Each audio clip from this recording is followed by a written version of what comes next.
अस्सलाम वालेकुम। उम्मीद है तमाम दोस्त खैर खैरियत से होंगे। तो समझाना ये था कि शिट कॉइन्स के बारे में बहुत सारे लोगों को इशू आ रहा है, तो वो इंशाल्लाह सारा टॉपिक क्लियर करूँगा शिट कॉइन के बारे में, और आप इंशाल्लाह लॉस नहीं करेंगे। अब मसला ये है कि बहुत सारे लोगों को पता ही नहीं है शिट कॉइन्स क्या है।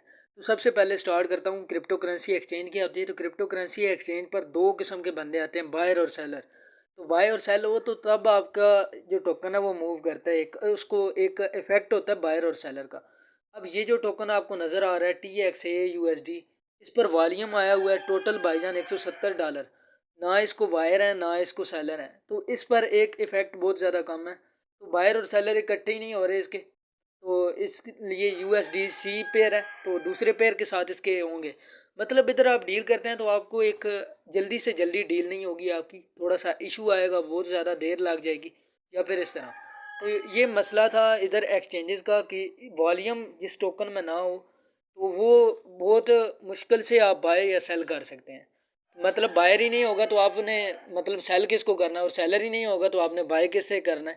तो ये इशू आता है। शिट कॉइन्स भी इसी तरह है, ये तो मेन कॉइन्स थे या टोकन थे, तो लिस्ट हो जाते हैं तो इनको एक अच्छा वॉल्यूम मिल जाता है, बायर और सेलर आ जाते हैं। अब शिट कॉइन्स इतने ज़्यादा हैं कि आप सोच भी नहीं सकते। इसका हल ये निकाला गया डिसेंट्रलाइज्ड फाइनेंस, DeFi। अब नाम आपने सुना, DeFi दो हरफों का मजमूआ है, DE और FI फाइनेंस। तो डी से मुराद डिसेंट्रलाइज्ड है। सेंट्रलाइज्ड मतलब एक सेंटर होता है, पाकिस्तान का कोई एक सेंटर मतलब PM हाउस है, तो वो एक ही सेंटर है जो सारे पाकिस्तान को कंट्रोल करता है। तो इसी तरह अगर आप डिसेंट्रलाइज्ड को देखें तो हर एक बंदा डिसेंट्रलाइज्ड है, मतलब आज़ाद है, लेकिन वो बेशक महकूम होगा मतलब एक अवाम के तौर पर, लेकिन मैं फर्दन एक एग्जांपल के तौर पर बता रहा हूँ। डिसेंट्रलाइज से मुराद हर एक बंदा। अब टोकन जब आप बाइंग और सेलिंग से आज़ाद हो जाए तो वो होती है DeFi। और DeFi में ये होता है कि बायर होते हैं ना सेलर होते हैं, डायरेक्ट आपका कॉन्ट्रैक्ट एड्रेस के ज़रिए आपका सारी डील डन हो जाती है, वो टोकन के साथ डायरेक्ट लेन देन होता है आपका। तो आप उनके टोकन बाय करते हैं, आप उनके सेल करते हैं, तो वॉल्यूम इसका डिसेंट्रलाइज्ड फाइनेंस में आता है। तो ये आज़ादी का नाम है, मतलब बायर और सेलर की। तो इसमें एक इशू ये है कि डिसेंट्रलाइज्ड फाइनेंस आप लिमिट नहीं लगा सकते। अब फ़र्ज़ करें मैं बिटकॉइन को बाय करना चाहता हूँ तकरीबन $60,000 की प्राइस पर, तो मुझे लिमिट लगानी पड़ेगी। आपको मालूम होगा लिमिट, जो क्रिप्टो करेंसी सीखना चाहते हैं, सीख चुके हैं मतलब, तो सीखना चाहते हैं तो इसी यूट्यूब चैनल पर आपको लिंक मिल जाएगा, सामने कोर्स मिल जाएगा, वीडियोस अपलोड हैं, तो आप उनको देखें इंशाल्लाह समझ आएगी। तो ये मतलब बिटकॉइन की प्राइस आप 60,000 पर भी बाय कर सकते हैं, ये एक्सचेंज की लिमिट होती है। अब DeFi में ये नहीं होता। DeFi में आपको दिखाता हूँ, क्रिप्टो लर्निंग पार्ट 2 में मैंने आपको बताया था इसके बारे में कि नेटवर्क्स क्या होते हैं। तो नेटवर्क्स बहुत ज़्यादा ज़रूरी है, BEP20, BEP2, ERC20, TRC20, TRC10, तो ये वगैरह बहुत सारे इशू होते हैं। तो मैं अब सबसे बड़ी जो मतलब डिसेंट्रलाइज फाइनेंस की वेबसाइट है वो है पैनकेक्सस्वैप, लेकिन सबको जो इकट्ठा करती है उसका नाम है PooCoin। आप इसको सर्च कर सकते हैं गूगल, जो डी एप्स का है। तो इसको आप कनेक्ट करेंगे वॉलेट के साथ तो ये शो होगा, आपको कनेक्ट करने का मालूम होगा। डिसेंट्रलाइज फाइनेंस में आपको उस टोकन का एड्रेस मालूम होना चाहिए, कॉन्ट्रैक्ट एड्रेस, जिधर से आप उसको बाय और सेल करना चाहते हैं, तो वो लिस्ट होना ज़रूरी है DeFi की कोई सी भी वेबसाइट पर। तो PooCoin सबसे आसान है आपके लिए, पैनकेक्सस्वैप के सारे टोकन को सर्च नेम के साथ भी आपको शो कर देता है। तो इधर से केक जो आप बात करते हैं, तो केक डिसेंट्रलाइज फाइनेंस इसलिए क्योंकि आप इधर से बाइंग और सेलिंग किसी भी बगैर किसी बायर और सेलर के आप कर सकते हैं। तो केक BNB का ही टोकन है, BSC मतलब बाइनांस स्मार्ट चेन BEP20 का। अब PooCoin का ये फ़ायदा हुआ, हमने नेम लिखा और सामने आ गया। तो अब जो एड्रेस दिया था लास्ट नाइट, उस बंदे के बारे में आपको ये बताना चाहता हूँ। उसके बारे में बोला जाता है कि लोगों को वो मुतमईन करता है कि वो उसकी VIP ग्रुप की फ़ीस दें, लेकिन कुछ का लॉस होता है, कुछ प्रॉफिट होता है, तो वो अपनी तरफ खींचने के लिए करता है। तो इस तरह वो उसने फ़ीस पूरी करनी हो तो उसके पास जितनी भी इन्वेस्टमेंट है वो अपने एक सिग्नल पर लगाए, और वो डबल ही डबल करता है, जो उसको क्या फ़ीस की ज़रूरत है। लेकिन वो इसमें प्रॉफिट और लॉस का बहुत ज़्यादा चांस है, इसलिए वो बंदों को इधर लगाते हैं, खुद नहीं आते। तो मैं आपको बता देता हूँ, तो जो मैंने इन्फॉर्मेशन दी है ये इस चीज़ का आंसर था कि what is DeFi, decentralized finance क्या है। तो ये बंदे को पता होना चाहिए, मतलब अगर बंदा उर्दू जानता है तो अलिफ बे तो उसको आनी चाहिए। तो अब इंशाल्लाह शिट कॉइन पर बात करते हैं। शिट कॉइन की तारीफ़ क्या है। शिट कॉइन की ये तारीफ़ है, कोई भी ऐसा कॉइन जिसकी वैल्यू 0.000 में आ रही हो। For example Elon, for example Shiv, for example for example ये आपके सामने जितने भी मतलब फर्स्ट टू हैं, तो ये भी एल भी है आपके सामने। तो मतलब ये है कि ज़ीरो ज़ीरोज़ बहुत ज़्यादा होते हैं, इसलिए इनको शिट कॉइन्स बोला जाता है। इनके ज़ीरोज़ हटने से आपको काफ़ी ज़्यादा प्रॉफिट होता है और ज़ीरो कम होने से काफ़ी ज़्यादा, तो शिट इसीलिए नाम है इनका शिट कॉइन।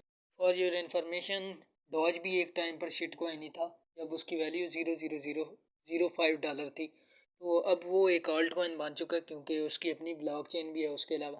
तो इस वजह से तो ये जो होते हैं ना शिट कॉइन, इनमें प्रॉफिट और लॉस का बहुत ज़्यादा चांस होता है, इसलिए इनसे थोड़ा सा बच कर रहना होता है। तो शिट कॉइन की ये छोटी सी तारीफ थी। मेरी वीडियो इतनी अच्छी नहीं होगी आपके समझाने की, लेकिन इंशाल्लाह समझ में ज़रूर आ जाएगी। अब दो क्वेश्चन के आंसर हो गए, व्हाट इज़ डीफाई और व्हाट इज़ शिट कॉइन। अब अगला जो है वो ये है कि आपने कल रात को मतलब जो सिग्नल लास्ट वाला दिया गया था, तो उसमें काफ़ी लोगों की ये गलती थी, उनके पास BNB का बैलेंस नहीं था, मतलब स्मार्ट चेन BP20 जो नेटवर्क है उसका बैलेंस। अब ये किस तरह हो सकता है कि DeFi स्मार्ट चेन पर हो और उसकी फ़ीस भी पे करनी हो और आपके पास ना हो और आपकी डील हो जाए। इस तरह नहीं है, एक्सचेंज पर आपने USDT में फ़ी पे करनी होती है और इधर बाइनांस कॉइन में BSC। अभी मैं इस टोकन पर हूँ GRX, जो काफ़ी ज़्यादा डंप हो चुका है। इस पर मैंने जो एक मरतबा लॉस हो चुका है, ये वो सिग्नल है जो उस बंदे ने फ़र्स्ट टाइम दिया था और सेकंड टाइम मतलब उसका सिग्नल मेरे पास वर्क कर गया। तो समझाने का मकसद ये है कि हमने जो गलतियाँ की थी वो मैं आपको बताना चाहता हूँ। तो सबसे पहली जो गलती है वो इधर ये है कि आपने ग्राफ को देखा नहीं है। अब ये ग्राफ है, इसमें हो सकता है कुछ गलतियाँ हों, कुछ एरर्स हों, क्योंकि शिट कॉइन का डाटा होल्ड करना इतना आसान नहीं है। तो आप इसका काफ़ी ज़्यादा टाइम फ्रेम में चेक करें, ये काफ़ी ज़्यादा पंप ना हो, क्योंकि आप पंप फॉर्म में बाय करते हैं तो वो नीचे गिर जाए तो आपका काफ़ी बहुत ज़्यादा लॉस हो जाता है। तो ये जनाब आप इसको होल्ड रखें, तो ये आपके सामने प्राइस आ जाएगी, मैं आपके सामने। तो ये बिल्कुल ट्रेडिंग व्यू वालों ने इनके साथ एसोसिएशन की है, जिसकी वजह से ये तो आपके सामने ये प्राइस चल रही होगी साथ ही में, तो इधर उधर। तो इसको आप इधर से स्लाइड करें नीचे, तो ये डाटा कम होता जाएगा, मतलब तो आपके सामने ये डाटा काफ़ी ज़्यादा हो गया। आप इसको जूम आउट जूम इन करें तो 5 मिनट 1 मिनट के हिसाब से उस जिस कॉइन में आपको सिग्नल दिया जाए ना, तो उसमें अगर आपको डर है ना कि मेरी रकम डूब ना जाए, मेरी बड़ी रकम है, तो पहले रिसर्च करें थोड़ी सी, उस ग्राफ को देखें आगे पीछे करके 5 मिनट 1 मिनट या फिर 30 मिनट। तो ये इसने इधर बाय का ऑर्डर दिया, इसने ग्राफ ने आपको, ये ग्रीन डॉट आपको नज़र आ रहा है जिधर, यहाँ पर रेड का डॉट का बटन है, तो दरमियान में भी बंदा एक मरतबा सेल कर दे तो काफ़ी अच्छा प्रॉफिट बंदे को मिल जाता है। तो ये एक शॉर्ट सी थी कि आप ग्राफ को सिलेक्ट किया करें टाइम फ्रेम के मुख्तलिफ के हिसाब से, तो आप इंशाल्लाह लॉस में नहीं जाएंगे, क्योंकि काफ़ी लोग उस वक्त बाय करते हैं जब वो पंप होता है। तो ये देखने के लिए 30 मिनट में ये इतना क्लियर नज़र नहीं आएगा मुझे कि ये पंप है या नहीं है। तो आपके सामने अभी मैं खोलता हूँ ये माना कि ज़्यादा डाटा होता है 30 मिनट में, और मुझे नज़र भी आ रहा है कि ये पंप और डंप का सारा सीन, तो ये काफ़ी पुराना डाटा आ जाता है। नीचे मैं देखूँ तो ये डेट ओल्ड डेटा है काफ़ी ज़्यादा, तो ये इसका डाटा काफ़ी ज़्यादा पुराना है, नवंबर 21, और अब नवंबर भी आ गई, तो इनका ग्राफ अभी उधर ही फंसा हुआ है 30 मिनट में। इतना ज़्यादा इन्फॉर्मेशन नहीं रखता ये ग्राफ।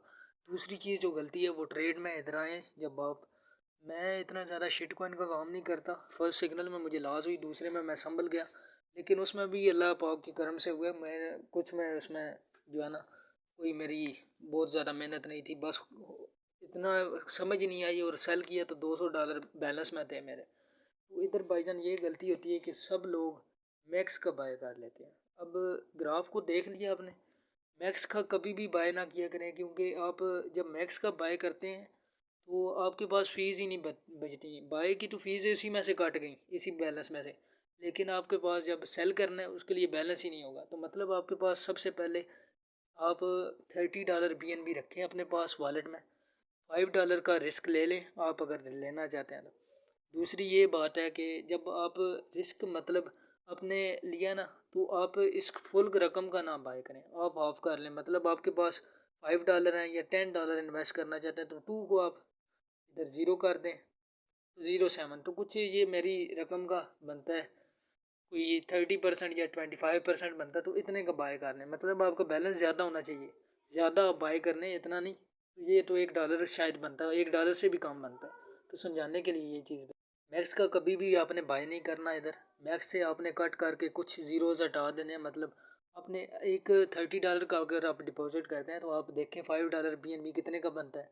तो आप उसकी वैल्यू इधर पेस्ट कर दें, किसी भी जगह चेक कर लें। मैं आपको बताता हूँ किस तरह। मैंने सर्च किया BNB, आपने coingeeko.com, ये बड़ी बेहतरीन वेबसाइट है, सबसे ज़्यादा अच्छा डाटा इसका होता है।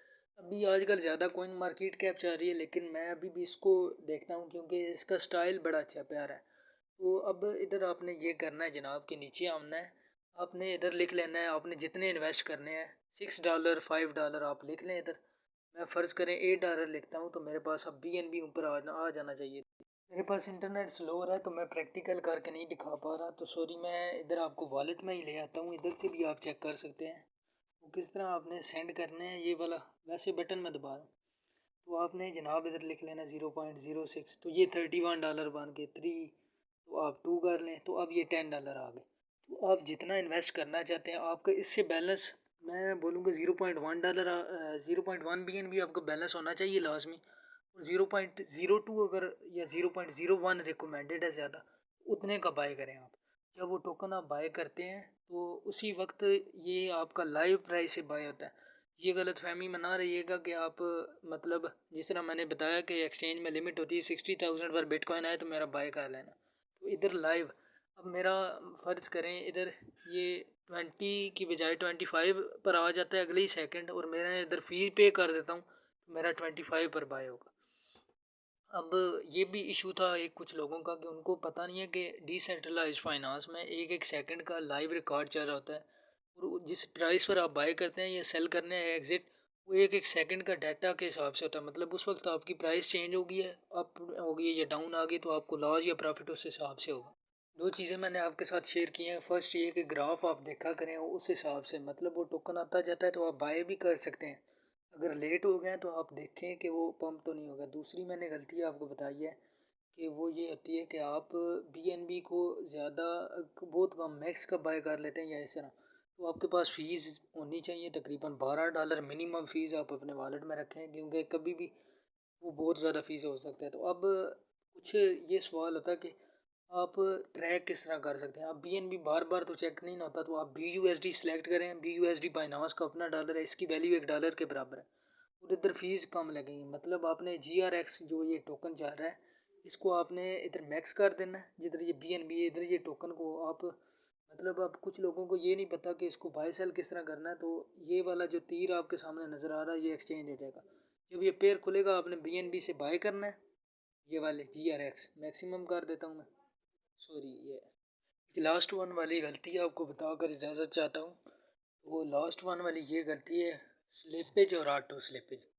ये स्लिपेज जो होती है ये गैस फी बढ़ाती है, लेकिन ये आपकी डील जल्दी करवा देती है। मतलब आप एक प्राइस पर जल्दी से जल्दी सेल करना चाहते हैं तो स्लिपेज अपनी 30 लाजमी रखें। इससे आपकी कोई, मतलब टोकन की प्राइस वगैरह कुछ फ़र्क नहीं पड़ेगा। ऑटो स्लिपेज अगर रखेंगे तो फिर ऑटो करते करते मतलब किस स्लिपेज पे डन होगी, उधर जाकर आपकी डन होगी डील, और वो हो सकता है पंप जगह पर हो और हो सकता है वो डंप पर हो। तो ऑटो स्लिप बंद कर दें, 30 लगा दें अपनी स्लिपेज, और इसे डील डन करें। तो ये छोटी छोटी चीज़ें थी जिनमें गलती करता है बंदा। तो अब GRX की मैं बात करूँ तो GRX आपको सिर्फ BNB पेयर में मिलता है। ये इधर तो GRX अगर आप जो भी पेयर ले रहे हैं वो BUSD में मिलता है, मतलब इधर BUSD ग्राफ के हिसाब से। तो आप उसको लाजमी देखें, वो बेहतरीन नज़र आएगा, क्योंकि अब BNB की वैल्यू है $500 और डॉलर की वैल्यू डॉलर एक है। तो वो ज़्यादा कंसिस्टेंट तरीके से बंदे को नज़र आता है और बेहतरीन बंदा फ़ैसला ले सकता है। ये छोटी छोटी गलतियाँ होती हैं जो हर बंदा करता है, तो इसीलिए बंदे को जो है लॉज में या फिर इधर चला जाता है। सिग्नल, अगर सिग्नल की बात करें ना तो ये पंप की होता है। तो ये लोग बहुत बड़े बड़े इन्वेस्टर्स होते हैं जो एक टाइम पर आते हैं। फ़र्ज़ करें मैं इधर अभी वॉल्यूम दिखा रहा हूँ आपका, तो ये आप वॉल्यूम अगर देखें इधर इस जगह पर, तो $710 के करीब वॉल्यूम लग रहा है इधर, सॉरी, तो 710। तो वैसे इसका वॉल्यूम कितना है, 15.86 $। मतलब ये इधर चेंज करते हैं काफ़ी ज़्यादा, तो इसको खुद ग्राफ को नहीं समझ आती कि ये कितने डॉलर इन्वेस्टमेंट। किसी भी कॉइन में अगर एकदम बड़ी इन्वेस्ट की जाए रकम, तो वो पंप करता है यकीनन। दूसरा बायर और सेलर की होती है, जो अगर बहुत ज़्यादा जल्दी में या अच्छे डिसीजन नहीं लेते तो वो कॉइन नीचे जाता है। शिट कॉइन की मैं बात कर रहा हूँ। सप्लाई वगैरह ये छोटी छोटी चीज़ें जिनमें बंदा मार खा के इधर पहुँचता है। तो इंशाल्लाह लर्निंग कोर्स में बहुत कुछ बताया गया है, अगर जो चीज़ें रहती हैं वो बताई जाएंगी। तो आप वो लाजमी देखिएगा, वो भी इंशाल्लाह आपको काफ़ी ज़्यादा इल्म में इजाफा। एट दी एंड इतनी बातें बताकर आपसे रिक्वेस्ट है कि चैनल को सब्सक्राइब कर दें और इस वीडियो को लाइक कर दें और आगे शेयर कर दें अगर किसी को मतलब शिट कॉइन के बारे में आप समझते हैं कि वो ना लॉस में चला जाए। अपना और दोस्तों का ख्याल रखिएगा। अल्लाह हाफिज़।